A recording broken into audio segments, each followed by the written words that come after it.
Last season saw the sorry culmination of one of English football's saddest tales when Leyton Orient were relegated to the National League for the first time in their history. The O's have since found new owners as they look to repair the damage done by the old regime and get back to where they belong. But there are plenty of other teams who are still less than pleased with their club's hierarchies. This is Copper 90's 7 set of fans who hate their owner. Coventry City haven't finished in the top 6 of any division since the 1969-70 season.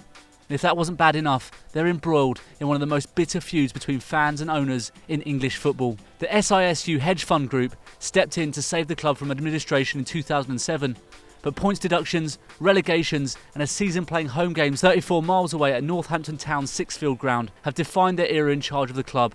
The Sky Blues are back at the Ricoh Arena for now, but their long-term future on and off the pitch is still unclear, with the club now playing 4th-tier football for the first time in 57 years. Last season saw multiple pitch invasion protests, and while SISU are still in charge, fans will continue to boycott games and demonstrate in numbers.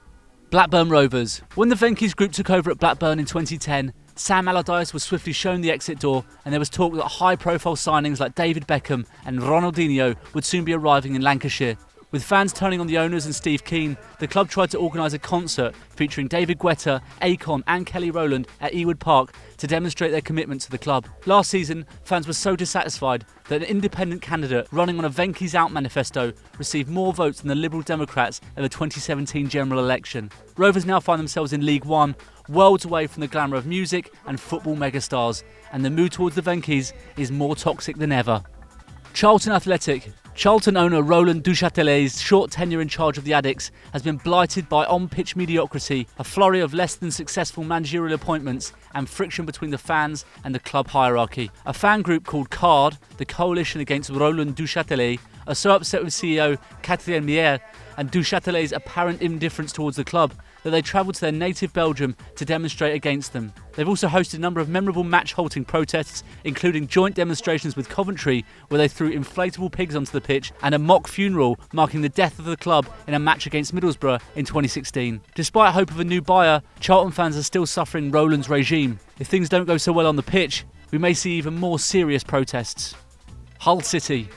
If you've presided over the most successful period in your club's history and are still hated by the supporters, you know you must have made some serious mistakes at some point along the way. That's what happened with Hull City and the Allams, whose attempt to rebrand the club as Hull City Tigers infuriated the Humberside club supporters. When a City Till We Die group was set up in opposition to the move, Asim Allam responded by saying that they could die as soon as they wanted. In recent years, the Tigers have reached an FA Cup final and League Cup semi-final against Man United, but apathy has set in. Hull fans have become disillusioned with the Allams' domineering style, which has seen key players and managers ushered out of the door at the KC Stadium. Relegation from the Premier League last season gave way to another mass exodus of talent this summer, and bouncing back at the first time of asking looks like a very tall order indeed.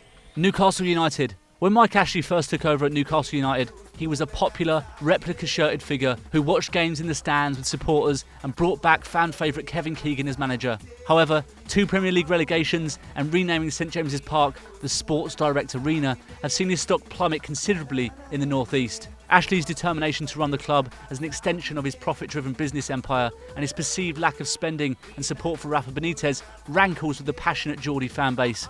Over the course of his 10 years at the club, Newcastle fans have protested en masse against Ashley multiple times, which led to him considering selling the club. But for now at least, the status quo is still in place, with fan resentment simmering under the surface. Blackpool. When Blackpool were promoted to the Premier League in 2010, the fans of one of England's most famous old clubs hoped to see their side set out for years to come, but that wasn't what came to pass. The Oyston family did construct a new stand at Bloomfield Road, but didn't invest in the playing squad, which ultimately ended up in relegation from the top flight and an eventual descent into League Two. This led fans to accuse them of investing Premier League money in other non-football related business ventures and boycotting home games. Crowds are down from capacity sellouts to as little as a few thousand, and only 5,000 travelled to Wembley to see the Seasiders win the League Two playoff final in May. Some fans were conflicted over whether they actually wanted their team to win the match and vindicate the Oystons with the promotion. Now, even with the club back on the up, the majority of supporters continue to stay away and are refusing to financially contribute to the club until it is sold. Clapton.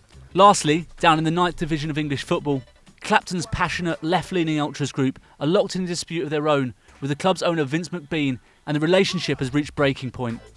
Last year, the Ultras boycotted matches for nearly 4 months after McBean raised ticket prices by £1 and put security on the entrance to the ground. This season they're at it again. McBean's stewardship has been characterised by gross mismanagement and a lack of transparency. Most recently, this saw him apply to liquidate the charity that runs the ground with debts of £200,000. The Ultras want Clapton to return to being a fully members-owned club, but despite the boycott, they're still watching games and getting a glimpse of their beloved Tons from outside the ground by standing on fridges and toilets. Last season we saw pitch invasions, mass marches, joint protests, circus fancy dress and fans holding a mock funeral for their club. With the situations at so many clubs looking like they'll get worse before they get better, you have to wonder what this season might have in store. That was Copper 90's roundup of fans who hate their owners. Anything we've missed? What's your club's relationship with its owners like? Let us know in the comments below, and don't forget to like, share and subscribe to Copper 90.